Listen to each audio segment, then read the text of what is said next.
Best अर्थशास्त्र के chapter number 3 उत्पादन और लागत की बात करेंगे आज इस वीडियो में। मैं हूं नकुल सर और आप देख रहे हैं गुरु एंड हाली। यूपी बोर्ड के कंप्लीट कोर्स की बात मैं कर रहा था और उसमें चैप्टर नंबर 3 की बात करेंगे सर। तो सब्सक्राइब नहीं किया चैनल को अभी तक, सब्सक्राइब जरूर कर लीजिएगा, शेयर कीजिए, लाइक कीजिएगा और हाँ, कोई भी डाउट्स हो कमेंट करना मत भूलिएगा। और आप अगर जुड़ना चाहते हैं, हिंदी मीडियम स्टूडेंट है और व्हाट्सअप लिंक दिया होगा, मिड व्हाट्सअप ग्रुप्स के साथ भी जुड़ सकते हैं। चलिए हम बात करते हैं चैप्टर नंबर 3 की पॉइंट टू पॉइंट। हर एक इंपॉर्टेंट पॉइंट को मैं आपको बताऊंगा। थोड़ा सा लंबा वीडियो होगा लेकिन धैर्य से सुनेंगे, पूरी वीडियो को देखेंगे, पूरा कॉन्सेप्ट ही क्लियर हो जाएगा आपका। सबसे पहले हम बात करेंगे उत्पादन की। उत्पादन क्या होता है? What is production?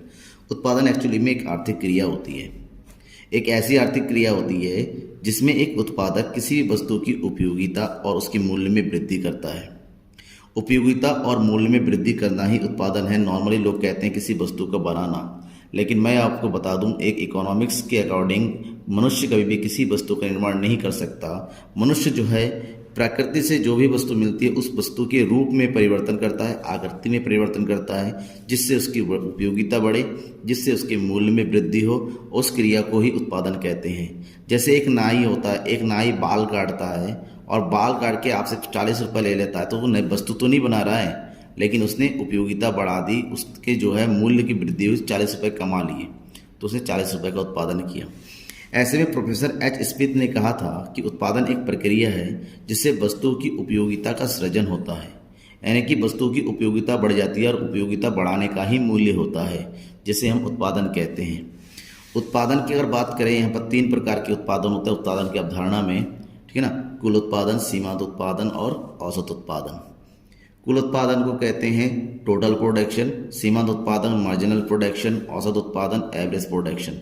शॉर्टकट में टीपी, एमपी और एपी के नाम से जाना जाता है। तो पॉइंट टू पॉइंट इसको भी समझ लेते हैं। कुल उत्पादन क्या होता है? कुल उत्पादन का होता है एक निश्चित समय अवधि में उत्पत्ति के साधनों का प्रयोग करके उत्पादित की गई वस्तु और सेवाओं की कुल मात्रा।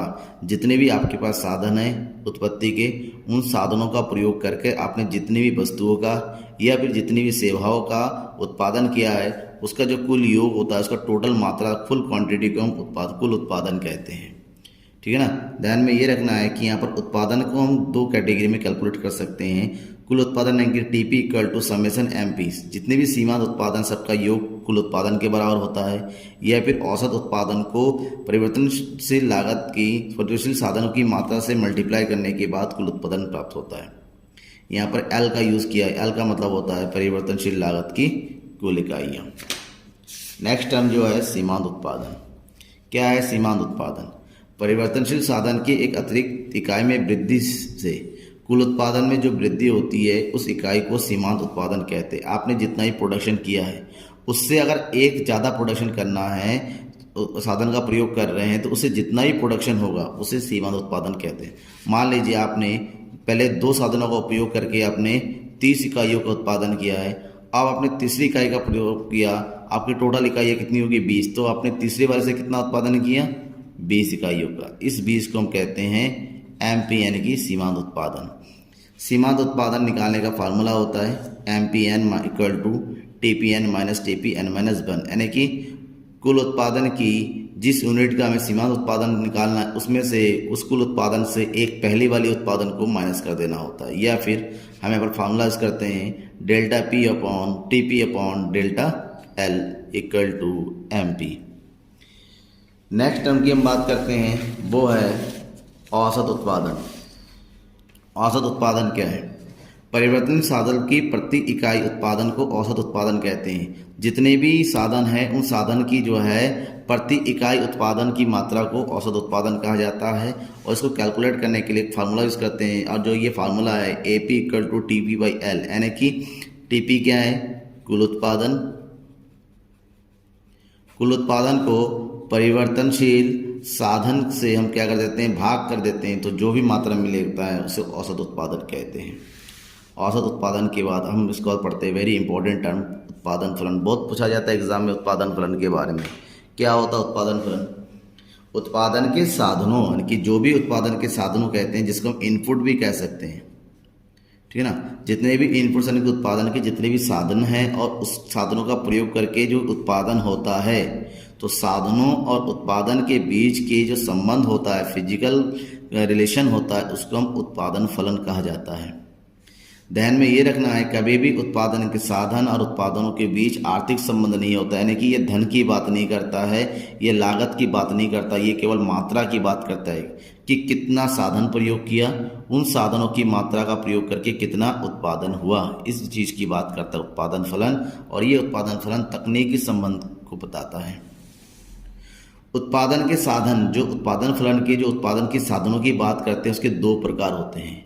एक होता है स्थिर कारक, परिवर्ती कारक। स्थिर कारक, कारक मतलब साधन, यानी कि उत्पादन के स्थिर साधन और उत्पादन के परिवर्ती साधन। और ये जो क्लासिफिकेशन किया गया है ये अल्पकाल में किया गया। दीर्घकाल में सारे साधन परिवर्तनशील होते हैं, अल्पकाल में तो स्थिर साधन क्या होते हैं और परिवर्तनशील साधन क्या होता है। ये उत्पादन में परिवर्तन होने से परिवर्तन नहीं होता। ऐसे साधन होते हैं जिसको उत्पादन में अगर जितना भी बढ़ा दे या घटा दे, इसमें इस साधन में कोई परिवर्तन नहीं होता है। जैसे मशीन है, भूमि है, उद्यमी है। अगर उत्पादन बढ़ रहा है तो मशीन जितनी है उतनी ही रहेगी अल्पकाल में।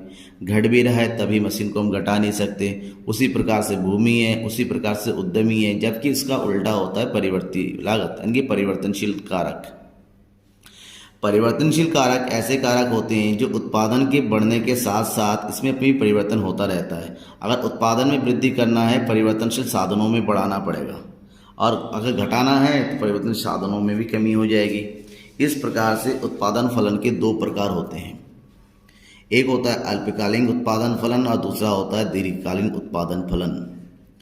अल्पकालीन फलन उत्पादन फलन क्या होता है, दीर्घकालीन नाम से पता है, एक ऐसे उत्पादन फलन जो अल्पकाल से जुड़ा हुआ होता है और उत्पादन फलन जो दीर्घकाल से जुड़ा हुआ रहता है। सबसे पहले हम अल्पकाल की अगर बात करें, यहाँ पर अल्पकालीन उत्पादन फलन क्या है। अल्पकालीन उत्पादन फलन में उत्पादन के कुछ साधन स्थिर रहते हैं और कुछ साधन परिवर्तनशील रहते हैं, यानी कि कुछ साधनों को स्थिर रखकर और कुछ साधनों में अगर परिवर्तन कर रहे तो इससे उत्पादन में जो परिवर्तन होता है उसे अल्पकालीन उत्पादन फलन कहते हैं। यहाँ पर ध्यान रखने वाली बात यह है कि उत्पादन का जो पैमाना है, जो स्केल पहले से निर्धारित करते हैं उसमें कोई परिवर्तन नहीं होता है। क्यों? क्योंकि हम केवल परिवर्तनशील साधनों की मात्रा में वृद्धि करते हैं, स्थिर साधनों की मात्रा में नहीं। ऐसे में यहाँ पर जो नियम लागू होता है उस नियम को कारक के प्रतिफल का नियम या साधन के प्रतिफल का नियम भी कहा जाता है। दूसरी तरफ दीर्घकाल, यानी कि लंबी अवधि, एक साल से लंबे समय को हम दीर्घकाल कहते हैं और एक साल से कम समय को अल्पकाल कहते हैं। यानी कि ऐसे साधन जो दीर्घकाल में परिवर्तित हो जाते हैं उसे हम दीर्घकालीन उत्पादन फलन कहते हैं। दीर्घकाल में सभी साधन परिवर्तनशील होता है क्योंकि सभी साधनों को हम घटा या बढ़ा सकते हैं, हमारे पास समय की कमी नहीं होती है। जब सभी साधनों में बराबर परिवर्तन होता है तो ऐसे में उत्पादन के पैमाने में भी परिवर्तन होता है, और जब पैमाने में परिवर्तन होता है तो उत्पादन में परिवर्तन होता है, और इसीलिए इसको पैमाने के प्रतिफल का नियम भी कहा जाता है। अब हम बात करेंगे उत्पादन फलन के बहुत ही महत्वपूर्ण नियम में, जिसके बारे में एग्जाम में, कॉम्पिटिटिव एग्जाम में पूछा जाता है। एक कारक प्रतिफल, जिसे प्रतिवर्ती अनुपात का नियम भी कहा जाता है, किसे कहते हैं। इस नियम में क्या होता है, क्योंकि ये नियम किससे जुड़ा हुआ है, ये नियम अल्पकालीन अवधारणा है, अल्पकाल से जुड़ा, इसे अल्पकालीन उत्पादन फलन का नियम भी कहा जाता है। कुछ साधनों को स्थिर रखकर, जिसे हम स्थिर साधन कहते हैं, केवल परिवर्तनशील साधनों की मात्रा में परिवर्तन करने से उत्पादन की मात्रा में भी परिवर्तन होता है। इसे हम एक कारक इसलिए कहते हैं क्योंकि जो उत्पादन के जितने भी साधन होते हैं उसमें केवल और केवल जो श्रम की मात्रा को परिवर्तित किया जा सकता है, भूमि, पूंजी और उद्यमी को नहीं किया, इसलिए इसको एक कारक प्रतिफल कहते हैं। बाकी साधन को स्थिर रखकर अगर हम केवल परिवर्तनशील साधनों की मात्रा में वृद्धि करते हैं तो उत्पादन की मात्रा में भी परिवर्तन होता है। और जब उत्पादन की मात्रा में परिवर्तन होता है उसकी कुछ स्थितियां होती, कंडीशन हो जाती। इसी कंडीशन के अकॉर्डिंग इसको 3 स्थितियों में बांटा गया, 3 नियम बांटा गया।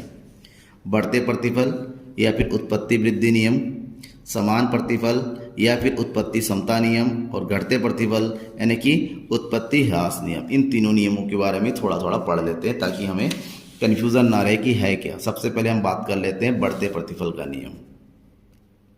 बढ़ते प्रतिफल का नियम, जिसको दूसरा नाम है उत्पत्ति वृद्धि नियम, क्या होता है। कुछ साधनों को स्थिर रखकर, अल्पकाल से जुड़ा हुआ है इसलिए साधन स्थिर जरूर रहेंगे। कुछ साधनों को स्थिर रखकर जब केवल परिवर्तनशील साधनों में परिवर्तन किया जाता है या वृद्धि किया जाता है तो जो उत्पादन में वृद्धि होती है वो बढ़ती दर से होती है, यानी कि बढ़ता हुआ रेट रहता है। जैसे परिवर्तन साधन 1 से 2, 2 से 3, 3 से 4, 4 से 5 हुआ, और जो टीपी हो रहा है 30, 70, 120, 180, 200। यहाँ पर जो एमपी होता है, एमपी बढ़ता हुआ रहता है। एमपी यानी कि सीमांत उत्पादन बढ़ता हुआ रहता है। देखिए कैसे, 30 तो एमपी भी 30 हो गया, 70 में से 30 को घटा देंगे तो हो गया 40, 120 में 70 को घटाएंगे तो ये हो गया 50, 180 में 120 घटाएंगे तो ये हो गया 60, और 250 में से 180 घटाएंगे तो ये हो गया 70। एमपी बढ़ता हुआ है, क्योंकि एमपी बढ़ता हुआ है इसलिए इसको बढ़ते प्रतिफल का नियम कहते हैं। और इसका जो ग्राफ बनेगा एमपी का, ये ऊपर की ओर बढ़ता हुआ रहेगा ऐसे, ठीक है ना। ये हो जाएगा एमपी बढ़ता हुआ, और टीपी भी इस तरह से बढ़ता हुआ रहेगा ऊपर। क्लियर। इसी का दूसरा नियम समान प्रतिफल या उत्पत्ति समता नियम। समान प्रतिफल उत्पत्ति समता नियम क्या होता है? कुछ साधनों को स्थिर रखकर केवल परिवर्तनशील साधनों में वृद्धि करने से जो उत्पादन में समान दर से वृद्धि होती है। समान दर मतलब उत्पादन बढ़ने का दर समान रहता है। जैसे उत्पादन की मात्रा में वृद्धि कर रहे हैं, उत्पादन की कुल मात्रा में भी वृद्धि हो रही है, तो 40, 80, 120 एमपी निकालेंगे। 40, 40, 40, 40, इसका मतलब कुल उत्पादन में जो वृद्धि हो रही है वो समान दर से हो रही है, बिल्कुल सीधे। कैसे? ऐसे। तो यहाँ पर जो एमपी होता है वो सीधा बन जाता है, जस्ट लाइक दिस। इसमें कोई एमपी क्या होता है? सीधा हो जाता है, ठीक है ना। तो इसे हम जो है समान प्रतिफल का नियम कहते हैं, उत्पत्ति समता नियम कहा जाता है। नेक्स्ट है घटते प्रतिफल का नियम, यानी कि उत्पत्ति ह्रास नियम। जब उत्पत्ति के कुछ साधनों को स्थिर रखकर केवल परिवर्तनशील साधनों में वृद्धि की जाती है तो उत्पादन में घटती दर से वृद्धि होती है। उत्पादन बढ़ने का दर जो होता है वो घटता हुआ होता है। पहले जिस स्पीड से बढ़ता है उसकी दर जो है धीरे धीरे घटती हुई चली जाती है। सीमांत उत्पादन घटता हुआ शून्य और ऋणात्मक भी हो सकता है। जैसे ये हो गया हमारा परिवर्तनशील साधन, कुल उत्पादन। अब देखें एमपी यानी कि सीमांत उत्पादन को देख के ही पता चलेगा नियम क्या है। ये हो गया 40, 70 में से 40 गया 30, 90 में से 70 गया 20, 100 में से 90 गया 10, 100 में से 10 गया 0, 90 में से 100 गया माइनस का 10। ये यहाँ पर ये घट रहा है, यहाँ पर आगे 0 हो गया, फिर माइनस हो गया। जब ये स्थिति होती है तो उसे हम उत्पत्ति ह्रास नियम कहते हैं, क्योंकि यहाँ पर जो एमपी बनेगा पहले धनात्मक रहेगा, फिर 0 होगा, और 0 से बाद में कहाँ जाएगा? माइनस में आ जाएगा। This is MP. यहाँ पर देखिए प्लस में है लेकिन घट रहा है। यहाँ पर 0 हो गया और यहाँ पर माइनस में हो गया। इस कंडीशन को हम घटते प्रतिफल या उत्पत्ति ह्रास नियम कहते हैं। उत्पादन की बात हमने कर ली। उत्पादन के बाद हम आगे बढ़ते हैं अब उत्पादन लागत की। जब तक लागत नहीं होगा तब तक उत्पादन में भी नहीं होगा। तो हम पर बात कर लेंगे कॉस्ट क्या होता है, प्रोडक्शन कॉस्ट क्या होता है। ध्यान रखिएगा, किसी भी वस्तु या सेवा के उत्पादन के लिए उत्पादक द्वारा उत्पादन साधनों पर किया गया व्यय उत्पादन लागत कहता है। यानी कि हम कोई भी वस्तु बनाते हैं, कोई भी सेवा का उत्पादन करने जा रहे हैं, उसके लिए कुछ खर्च करना पड़ता है। तो जो कुछ भी हम खर्च करते हैं उस खर्च को जो टोटल होता है उसी को उत्पादन लागत कहते हैं। लागत इसलिए जरूरी है क्योंकि बिना लागत के आपको पता नहीं चलेगा कि आप व्यवसाय में लाभ अर्जित कर रहे हैं या फिर हानि अर्जित कर रहे हैं। ऐसे में उत्पादन लागत के प्रकारों की बात करना पड़ेगा, क्योंकि हम कितने प्रकार की लागतों का उपयोग करते हैं। उत्पादन लागत को 3 कैटेगरी में बांटा गया है। सबसे पहले कैटेगरी में क्या है? मौद्रिक लागत, वास्तविक लागत, अवसर लागत। दूसरी कैटेगरी में रखा गया है स्थिर और परिवर्तनशील लागत, और तीसरी कैटेगरी में कुल लागत, औसत लागत एवं सीमांत लागत। इन सबको डिटेल से पढ़ेंगे इस वीडियो में, और लास्ट तक देखिएगा और धैर्य से देखते रहिएगा। बहुत ही इंपॉर्टेंट टॉपिक है ये आपके लिए। सबसे पहले हम बात करेंगे फर्स्ट कैटेगरी, जिसमें मौद्रिक लागत यानी कि मनी कॉस्ट, मॉनेटरी कॉस्ट भी बोला जाता है। किसी वस्तु के उत्पादन में साधनों पर किया गया मुद्रा व्यय। कोई भी साधन होते उस साधन पर आप भी जो व्यय करते हैं उस पर अगर आपने मुद्रा में व्यय किया है, रुपयों के फॉर्म में व्यय किया है, उसे हम जो है मौद्रिक लागत कहते हैं। मुद्रा में किया गया वह व्यय मौद्रिक लागत कहते हैं। मौद्रिक लागत 3 प्रकार की होती हैं, स्पष्ट लागतें, अस्पष्ट लागतें और सामान्य लागत। यूँ कहें इन तीनों का टोटल ही मौद्रिक लागत होता है। स्पष्ट लागतें क्या हैं? क्योंकि स्पष्ट अस्पष्ट लागत के बारे में काफ़ी कुछ पूछा जाता है, कई बार एग्जाम में पूछा गया, कॉम्पिटिटिव एग्जाम में यानी कि पीजीटी टीजीटी की एग्जाम में भी पूछा जाता है। स्पष्ट लागतें किसे कहते हैं? स्पष्ट ऐसी लागतें जो स्पष्ट रूप से हमारे सामने हो, यानी कि एक उत्पादक जो प्रत्यक्ष या स्पष्ट रूप से विभिन्न साधनों पर खरीदने के लिए जो भी व्यय करता है उस व्यय को स्पष्ट लागतें कहते हैं, जो सामने से दिया जाता है, जिसका हिसाब किताब प्रॉपर तरीके से किया जा सकता है। जैसे मशीन खरीद लिया, वेतन दे दिया, किराया दिया, विज्ञापन किया, पूंजी पर ब्याज दिया, ऐसे एक्स्ट्रा सारे खर्चे स्पष्ट लागतें कहती हैं। जबकि अस्पष्ट लागतें ऐसी लागतें होती है जो स्पष्ट नहीं होती, पता नहीं चलता, हिसाब किताब में नहीं आता है, लेकिन लागत तो लगता है। जैसे उन साधनों या सेवाओं की कीमत जो उत्पादक स्वयं व्यवसाय में लगाता है। जब किसी व्यवसाय में उत्पादक स्वयं काम करता है, उसकी खुद की साम पूंजी लगती है, उसका खुद का भूमि लगता है, उसका खुद की जो है बिल्डिंग का उपयोग करते हैं और उसका किराया का या फिर मजदूरी का कोई हिसाब नहीं करते हैं, उसको अस्पष्ट लागतें कहते हैं। अगर मान लीजिए उत्पादक अपने खुद के घर में बिजनेस कर रहा है, अगर वो घर उसका नहीं होता तो कहीं ना कहीं से किराया लेना पड़ता, किराए पे तो किराया तो चला जाता। यहाँ पर किराया जा नहीं रहा है लेकिन कहीं ना कहीं किराया तो है। तो ऐसी लागतों को हम अस्पष्ट लागतें कहते, जैसे एक किसान द्वारा अपने खेत में काम करता है, मजदूरों की जगह खुद काम लेता है तो मजदूरी उसकी हो गई।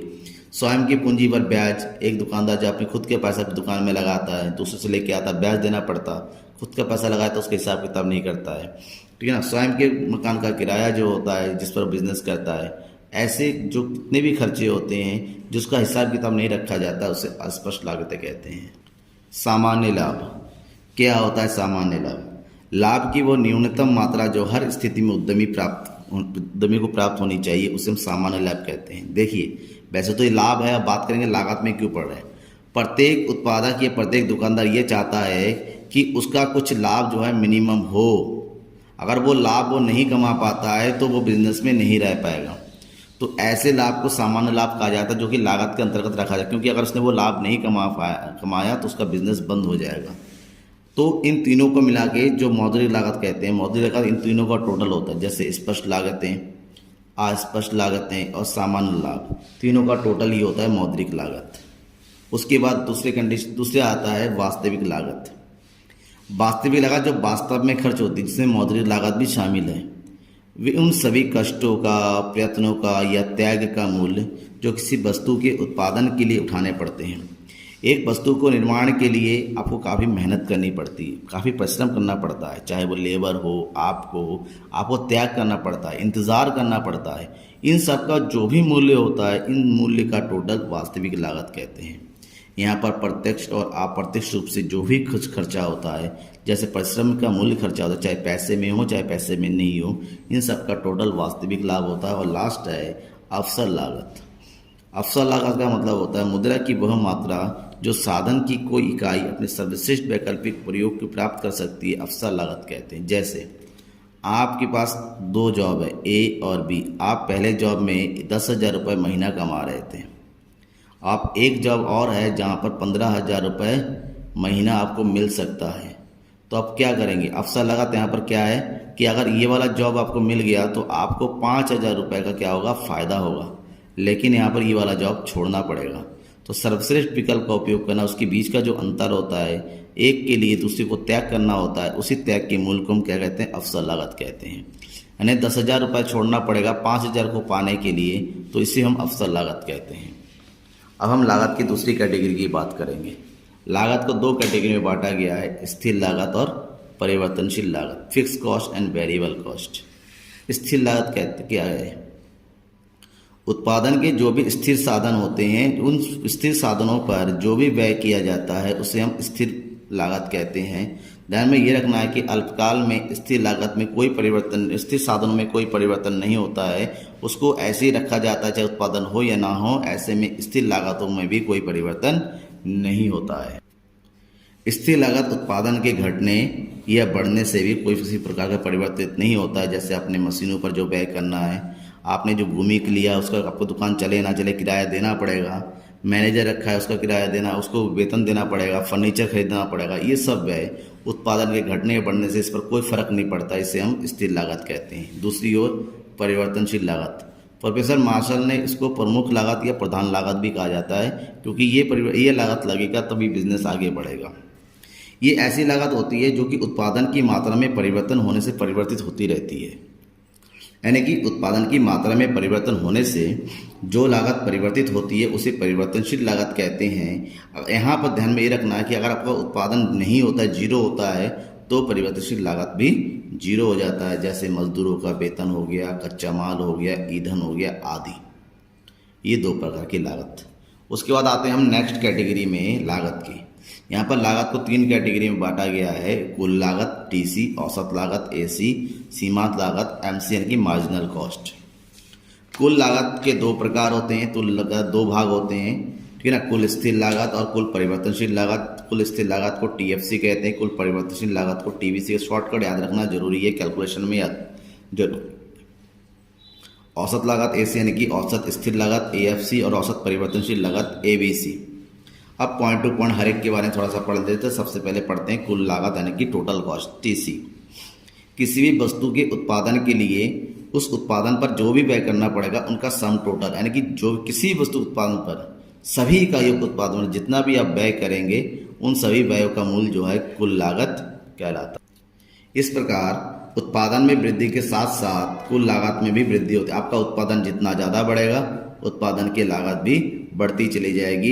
यहाँ पर ध्यान में ये रखना है कि कुल लागत तो हमेशा उस जिससे कि कुल स्थिर लागत और कुल परिवर्तनशील लागत के जोड़ के बराबर होता है, योग के बराबर होता है। दैट मीन्स फार्मूला बनता है TC equal to TFC plus TFC. Note कर लीजिएगा क्योंकि इंपॉर्टेंट है। नेक्स्ट है कुल स्थिर लागत, जो कि इसी का एक अंग है। स्थिर साधनों पर किया गया व्यय, जो कुल व्यय होता है उसे कुल स्थिर लागत कहते हैं।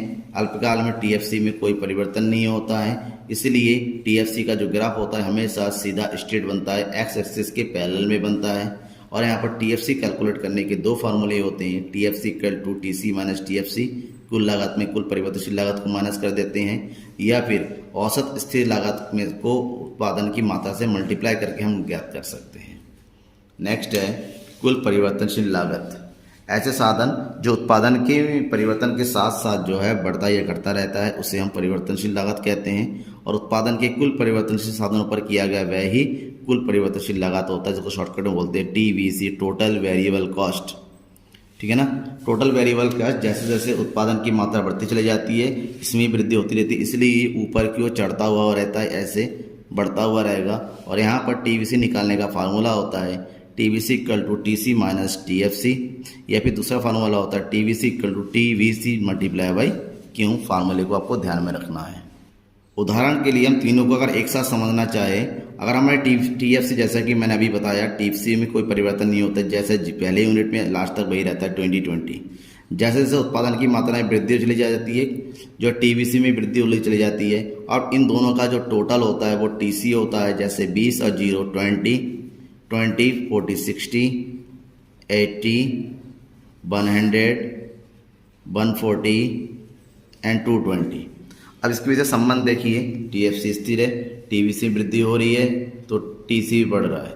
अब इसको अगर ग्राफिकल रूप में रिप्रेजेंट करें तो सबसे पहले हमारा टीएफसी है 20 है, सेम है, बराबर इक्वल है। तो इसको हम जो है 20 के सीध में इस सीध में बनाएंगे, पैरेलल बनेगा इस तरह से। ये हो गया आपका टीएफसी। टीवीसी वहाँ से शुरू होता है जहाँ से टीएफसी शुरू होता है, कि 0 से, ठीक है ना। 0 से टीवीसी धीरे धीरे ऊपर बढ़ेगा, तो 0, 20, 60। तो इसको हम बढ़ाएंगे। सबसे पहला है 0, पहले यूनिट पे कितना है 40, यानी कि यहाँ पर बनाते चले जाएंगे। दूसरे यूनिट पे है 60, फिर है आपका 80, फिर है आपका 120, फिर है आपका 200 यहाँ पर। तो इसको अगर आप आपने ऊपर मिलाया तो ग्राफ कुछ इस तरह से बनेगा। ये हो गया आपका टीवीसी, ठीक है ना। अब टीवीसी और टीएफसी इन दोनों का जो टोटल होता है वो होता है टीसी, यानी कि जहाँ से टीएफसी शुरू होगा वहाँ से टीसी शुरू होगा और इसके पैरेलल में चला जाएगा। जैसे 20, पहले 20, 60, 80। तो चलिए शुरू करते हैं। पहले है 20, फिर है आपका 60, 20 ऐड कर दीजिए, फिर है आपका 80, 100, 140 और फिर है आपका 220 यहाँ पर। अब इसको अगर हमने मिलाया तो ये ग्राफ कुछ इस तरह से बनेगा, इसकी पैरेलल जैसे जैसा TFC उसी के पैरेलल में ये बनता चला जाएगा लाइक दिस। ये हो गया आपका TSC, ठीक है ना। औसत लागत की बात करते हैं। औसत लागत क्या है? Average cost. उत्पादन की प्रति इकाई लागत को औसत लागत कहते हैं। उत्पादन की जितनी भी इकाइयां हैं उन सभी इकाइयों की जो औसत होता है उसे औसत लागत कहते हैं। और ये फिर क्या है कि कुल लागत को उत्पादन की मात्रा से भाग देकर जो मिलता है उसे औसत लागत कहते हैं। That means AC equal to TC अपन क्यों मतलब उत्पादन की मात्रा, ये कुल लागत, ठीक है ना। या फिर दूसरा फार्मूला होता है AC equal to AFC plus AFG। जब ये हमारे पास औसत स्थिर लागत और औसत परिवर्तनशील लागत दे रखा है तब हम दोनों का योग करके AC ज्ञात कर सकते हैं। लेकिन अगर हमारे पास TC दिया हो तो AC निकालने का फार्मूला क्या होता है? TC को उत्पादन की मात्रा से क्या करते हैं? डिवाइड करते हैं। तो 20 को 0 से डिवाइड करेंगे तो ये हमेशा इन्फिनिट रहेगा, क्योंकि 0 से कुछ भी डिवाइड नहीं होता है। 60 को 1 से डिवाइड करेंगे, ये हो गया 60। 120 को 2 से डिवाइड करेंगे, ये भी 60 हो जाएगा। और 180 को 3 से डिवाइड करेंगे, ये भी 60 हो जाएगा। तो ये हो गया AC, ठीक है ना। नेक्स्ट है औसत स्थिर लागत यानी कि AFC, average fixed cost. Total fix cost को यानी कि कुल स्थिर लागत को उत्पादन की मात्रा से भाग देकर जो राशि प्राप्त होती है उसे हम औसत स्थिर लागत कहते हैं। ऐसे में यहाँ पर फॉर्मूला बनता है AFC equal to TFC divided by Q। अगर TFC दिया हुआ है तो AFC को डिवाइड करके निकाल सकते हैं। कैसे? 40 को 0 से डिवाइड करेंगे, यहाँ पर भी इन्फिनिटिव आएगा। 40 को 1 से डिवाइड करेंगे तो ये 40 हो जाएगा। 40 को 2 से डिवाइड करेंगे, ये 20 हो जाएगा। और सेम 40 को 3 से डिवाइड करेंगे तो ये आ जाएगा 3 1 जा 3, 1 3 3 जा 9, 3 3 जा 9। क्योंकि हमारा TFC में परिवर्तन नहीं होता है लेकिन उत्पादन की मात्रा में परिवर्तन होता है, ऐसे में AFC धीरे धीरे नीचे की ओर घटता हुआ चला जाता है। नेक्स्ट है औसत परिवर्तनशील लागत। कुल परिवर्तनशील लागत को उत्पादन की मात्रा से अगर भाग देंगे तो जो राशि प्राप्त होती है उसे औसत परिवर्तनशील लागत कहते हैं। यहाँ पर फार्मूला बनता है AFC equal to TFC divided by Q। TBC दिया हुआ है, 0 से 0 डिवाइड नहीं होता है, इसे डैश कर देंगे। 40 को 1 से डिवाइड करेंगे 40, 60 को 2 से डिवाइड करेंगे 30, 90 को 3 से डिवाइड करेंगे 30, 120 को 4 से डिवाइड करेंगे, ये भी 30 हो गया, ठीक है ना। तो इस तरह से ये कैलकुलेट हो गया जाता है। अगर तीनों को हम एक साथ अगर ग्राफ में दिखाएं तो नॉर्मली AC वक्र पहले घटता है फिर बढ़ता हुआ रहता है, ये इस तरह से ये AC वक्र हो जाएगा। AFC ऊपर से नीचे की ओर इस तरह से लाइक गिरता हुआ रहता है, क्योंकि ये स्थिर रहता है और स्थिर को कुल उत्पादन की मात्रा से जो है भाग करेंगे तो डाउन ही रहता है AFC। और ABC भी AC की तरह बनता है, यानी कि ऊपर से नीचे की पहले गिरेगा फिर ऊपर की ओर चढ़ेगा लाइक दिस, ये हो जाएगा ABC। ग्राफ ध्यान में रखिएगा, ग्राफ अक्सर पूछा जाता है। लास्ट टॉपिक सीमांत लागत, मार्जिनल कॉस्ट यानी कि MC। एक अतिरिक्त इकाई का उत्पादन करने की अतिरिक्त लागत को उत्पादन सीमांत लागत कहते हैं। यानी कि जितने भी हम उत्पादन कर रहे हैं उसकी एक ज़्यादा नहीं अतिरिक्त इकाई का उत्पादन अगर कर रहे हैं तो उसके लिए जो भी लागत का प्रयोग होगा उसे सीमांत लागत कहते हैं। यूँ कहे एक अतिरिक्त इकाई की वृद्धि के कारण कुल लागत में जो भी वृद्धि होती है उसे सीमांत लागत कहते हैं। ऐसे ज्ञात करने के लिए हम देखते हैं कुल उत्पाद लागत में कितना परिवर्तन हुआ कुल मात्रा में परिवर्तन करने से। That means MC equal to delta C upon delta Q। या फिर दूसरा होता है जिस यूनिट का हमें MC निकालना है उस यूनिट के कुल लागत में से उससे ठीक पहले के कुल लागत को माइनस कर देना होता है। एग्जाम्पल का समझे, Q दिया हुआ है, TC दिया हुआ है और यहाँ पर MC दिया हुआ है। तो TC कितना है 40, तो MC यहाँ पर 0 है, 0 पे कोई MC नहीं होता है। दूसरे है 70 में से 40 माइनस कर देंगे, कितना आ जाएगा 30, 90 में से 70 माइनस कर देंगे 20, 120 में से 90 माइनस कर देंगे 30 और 160 में से 20 माइनस कर देंगे, ये हो गया 40। जैसा कि AC था पहले नीचे गिरता है, ये भी पहले नीचे गिरेगा। जैसे देखिए 1 पे कितना है 30, 2 पे कितना है 20, 3 पे कितना है 30 और 4 पे कितना है 40। तो ये कुछ इस तरह से बनेगा आपका MC, ये MC बनेगा। वहीं पर अगर TC बनाने जाए तो पहले कितना है 40, फिर कितना है 70, फिर कितना है 90, 120 एंड 160, ठीक है ना। ये कुछ इस तरह से बनेगा। ये हो जाएगा TC ऊपर क्यों चढ़ता हुआ, क्योंकि लगातार बढ़ रहा है, जबकि ये जो है MC कुछ इस तरह से बनता चला जाएगा। Thank you. आशा करता हूँ वीडियो को बहुत पसंद आएगा, तो शेयर कीजिए ज़्यादा से ज़्यादा अपने दोस्तों के बीच में, ताकि उनका भी ये चैप्टर पूरी तरीके से क्लियर हो जाए। Thank you.